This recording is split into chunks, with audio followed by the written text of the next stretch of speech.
स्वागत है आप सभी का एक बार फिर से। मैं हूं अंजलि सिंह। अब छत्तीसगढ़ की खबरों का रुख करते हैं। लोकसभा के लिए बीजेपी की पहली लिस्ट जारी हो गई है। छत्तीसगढ़ की सभी सीटों यानी कि 11 सीटों पर प्रत्याशी घोषित कर दिए गए हैं। रायपुर से मंत्री बृजमोहन अग्रवाल को टिकट दिया गया है। छत्तीसगढ़ में 7 सांसदों के टिकट कटे। 3 महिलाओं को भी लोकसभा का टिकट मिला। कैबिनेट मंत्री और पूर्व विधायक भी मैदान में इस बार उतरे हैं।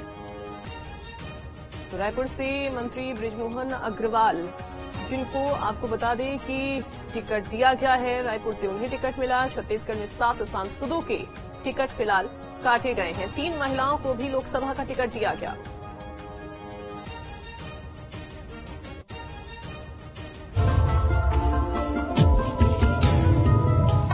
बीजेपी ने लोकसभा चुनाव के लिए छत्तीसगढ़ की सभी 11 सीटों पर उम्मीदवार घोषित कर दिए हैं।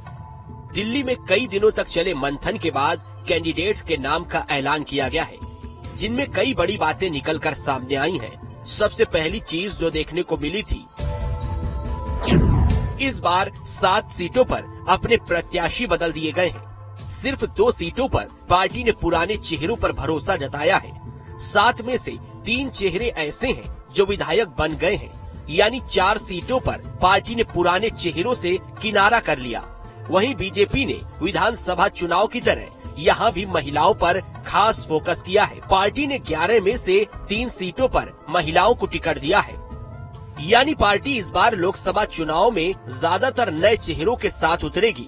लेकिन जिन 2 पुराने चेहरों को टिकट मिला है, अगर उनकी बात की जाए, पहले हैं दुर्ग के सांसद विजय बघेल।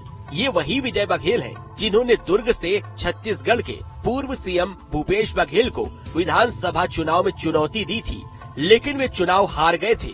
वहीं बस्तर में धर्मांतरण को लेकर आवाज उठाने वाले नेता संतोष पांडे को पार्टी ने रिपीट करते हुए राजनांदगांव से टिकट दिया है।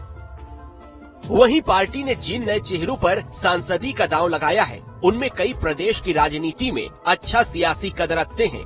उनमें से एक हैं बृजमोहन अग्रवाल। अग्रवाल वर्तमान में प्रदेश के शिक्षा मंत्री हैं। बृजमोहन अग्रवाल छत्तीसगढ़ बीजेपी के सबसे अनुभवी नेताओं में से एक हैं। इन्हें रायपुर सांसद सुनील सोनी की जगह पर टिकट मिला है। इसके अलावा अंतागढ़ से पूर्व विधायक भोजराज नाग को कांकेर सीट से लोकसभा चुनाव के लिए प्रत्याशी बनाया गया है। बीजेपी ने कोरबा से सरोज पांडे को मैदान में उतारा है।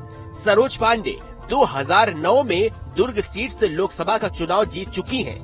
लोरमी के पूर्व विधायक तोखन साहू को अरुण साव की सीट को बचाने की जिम्मेदारी दी गई है। एक ओर जहां पार्टी ने काम को तरजीह दी है, तो वहीं दूसरी ओर पार्टी ने दूसरे दलों से आए नेताओं को भी टिकट दिया है। बीजेपी ने सरगुजा से चिंतामणि महाराज को टिकट दिया है। चिंतामणि महाराज विधानसभा चुनाव में कांग्रेस से टिकट न मिलने के कारण बीजेपी में आए थे। यानी बीजेपी ने अनुभवी, बाहरी और महिला सभी पर दांव लगाया है, बशर्ते वो जिताऊ उम्मीदवार हो। इसके लिए उसने टिकट काटने में भी गुरेज नहीं किया है। ऐसे में अब देखना होगा कि बीजेपी का ये दांव लोकसभा में कितना कारगर सिद्ध होता है। Team news state. छत्तीसगढ़ की